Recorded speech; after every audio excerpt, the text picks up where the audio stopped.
answer. But once you plug in numbers, you are just doing math, and we're not mathematicians, and I know you hate math. Okay? That's why I always, so in your exam, there will be a bunch of questions, like your homework, which is just deriving these expressions. There's only going to be one problem, which you plug in numbers. And I will just give you the formula that you need to plug in, so you need to guess which formula to use. It's going to be like your problem 22 in your homework. Okay? Alright, so I need to use calculator to figure out sine 136. And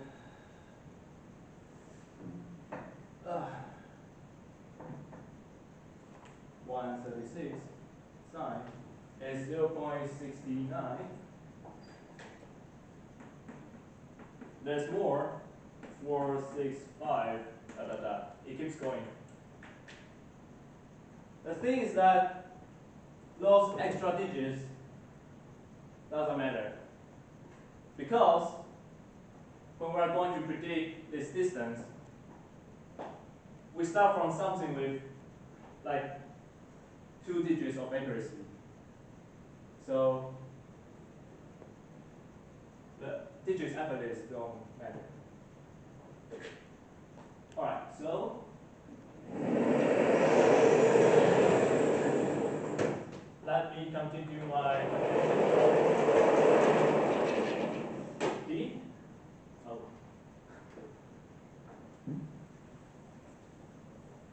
So in the middle of calculation, you can keep as many digits as you want. And I will show you how to get rid of the extra digit at the end. So B is 4.9 squared. I will write the unit at the end, and sine 0.69, let's just give it at 0.69. Divided by 9.8. And for the unit of this expression, there's meter per second squared. Sine doesn't have a unit, it's just a number. And acceleration gives you meter per second squared.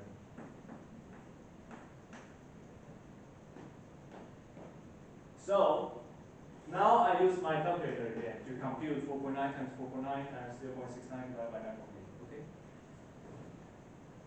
You can do the same calculation with me to make sure I'm not lying. 4.9 times 4.9 times 0.69 divided by 9.8 is 1.6905. That's the number my calculator tells me. And here, for this unit,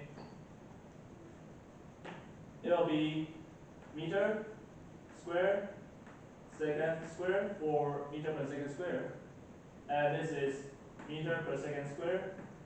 The denominator of the denominator becomes denominator. So this is how this unit goes together. So second square cancels, meter cancels meter.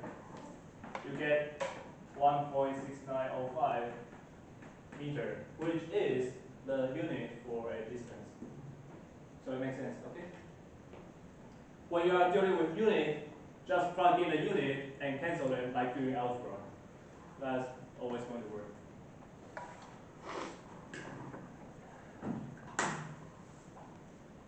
Now, how do I get this number? I measure the time that it goes up and down, 1.0 seconds. It's only 2 digits. I do not know the accuracy of the third digit. Here, there's 5 digits. If I write it like this is meter, 0.1 meter, centimeter, millimeter, 0.5 millimeter. Writing this number means that I know the distance of this projectile accurate to 0.5 millimeter. There's no way I can do that, so I shouldn't keep all these numbers. But before we do that, so in America, if you go to a store, the ruler are in feet and inch, not in meter. So I need to convert that again. How do I convert unit? You find out the relation between unit You don't need to memorize them. I will give you them in an exam. 1 meter is 3.3 feet. So just like doing algebra, you plug in here and get 3.3 feet. So now I need to press my calculator again to do the multiplication. Okay? Times 3.3 gave me something even out here. 5.57865 feet. Now, how long is that? 5.5 feet. This is 5 feet. 5.5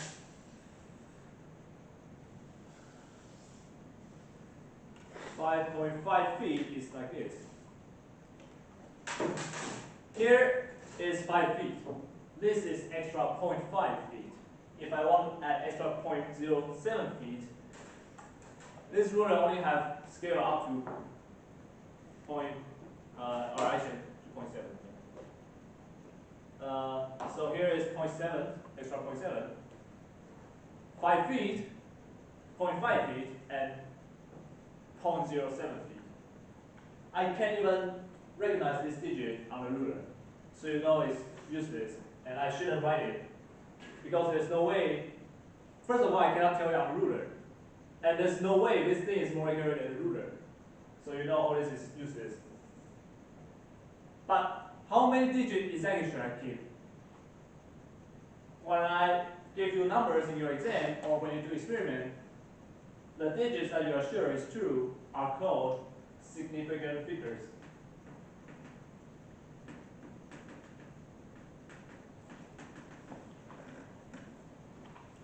Here I write down 1 and 0. So this number T5 has 2 significant figures.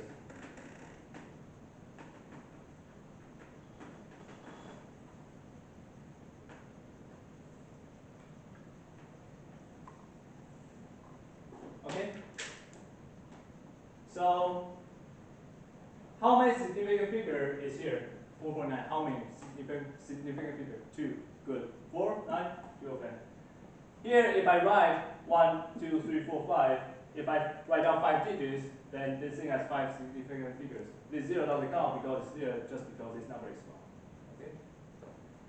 So I can have a nice calculator to calculate the value of sine 136 to this as accurate as I want.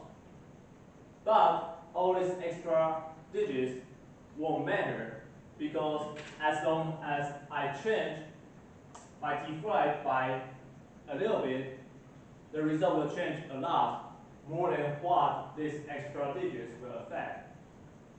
So the thing limiting the accuracy of your prediction is the quantity with fewest significant figure. Here, T5 has only 2. This sine has a lot. How many significant figures we should keep at our final answer? Only 2. We choose the fewest one. We go for the least accurate one. Okay? So now I can only say I am accurate to 5.6. And 5.6 is it's like this.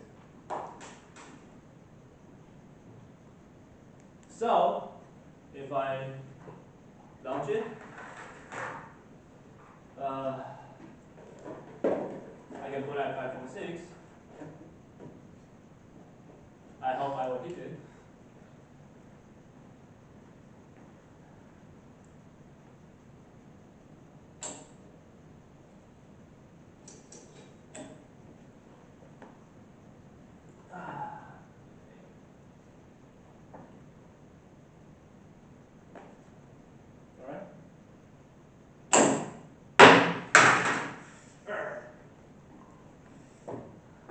Alright, so it's like, so I'm going to claim that because it is shoot from a height above the ground, so Also, I'm not an experimentalist, so.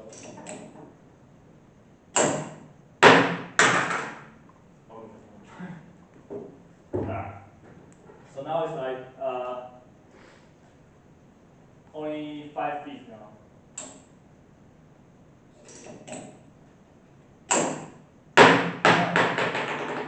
So you see it works, but not to that much accuracy.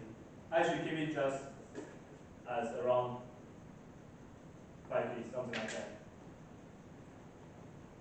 So when you apply your formula in real life, you can be given some value for the parameters b naught, theta, and g. And after your calculation, you should keep your result with only the amount of significant figures that the field of that should have. If the fields of that only have 2 significant figures, you should only keep 2. I won't be super picky about it, but if you have one more extra, I'll still give you full credit.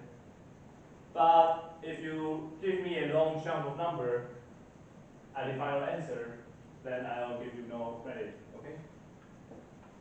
So that's everything until now is everything for your midterm. Everything included is going to be in your midterm. Any question? Yeah, Pablo? So just to make sure we only want to have 2 significant figures. Because this one only has 2 significant figures. Gotcha. And if we have anything more than that, you won't give us. It doesn't matter. Oh, okay. If you cannot make everything equally accurate, the extra position of that sign doesn't matter. Okay. It's like when you have. Is it like that?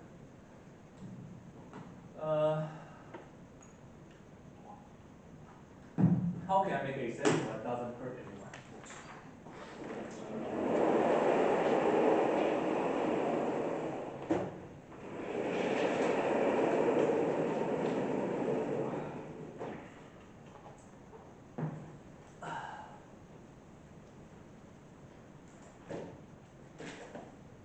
Let me just make a mathematical example.